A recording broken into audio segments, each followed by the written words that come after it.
that was lucky day roll some more, so more and more evidence is coming out, or lack of evidence is coming out, regarding the killing of the Iranian general. At first it was imminent, a threat, and now we're finding out that he has been on a list for several decades, but he's been on his hit, at least with the Trump administration, since 2017.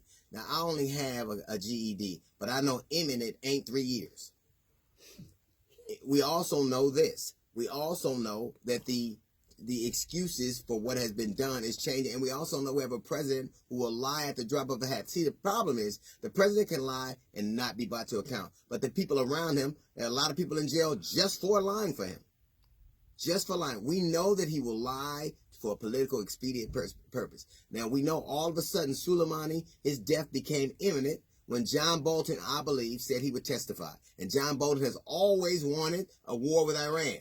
So what better way to appease somebody who's about to testify against you than to kill somebody or to start as a prelude to a war that he has always wanted? It seems awful convenient that all of a sudden somebody that says they're going to come out and are willing to testify gets what he's always wanted, which is a prelude to a war to Iran. Donald Trump is a liar, and his supporters support lies. You know what the funniest thing in the world is? To watch people who support Donald Trump argue with people who once supported OJ. These are people who will believe what they want regardless of the facts in front of them. They do not care. It is the height of irony to watch people who once believed a thing argue with people who now believe a thing. We know that history is a weird thing because all of a sudden it puts it in a different light. You know what the Senate is right now? They're OJ jurors. They're right now, they don't care what you say. I don't care what evidence you put out. If it don't fit, we're going to quit. They do not care. They don't care because we are determined to see things our way and damn the truth. The one thing we will not do, and I'm talking about everybody, is let the truth determine how we should feel about things. People that you have loved and believe in can do things wrong and need to be punished. Just because you love somebody and support them, that does not mean they're innocent. Donald Trump is guilty, and he is just as guilty as OJ was back then. And I remember as a kid, I could not see it. I couldn't see it because I didn't want to.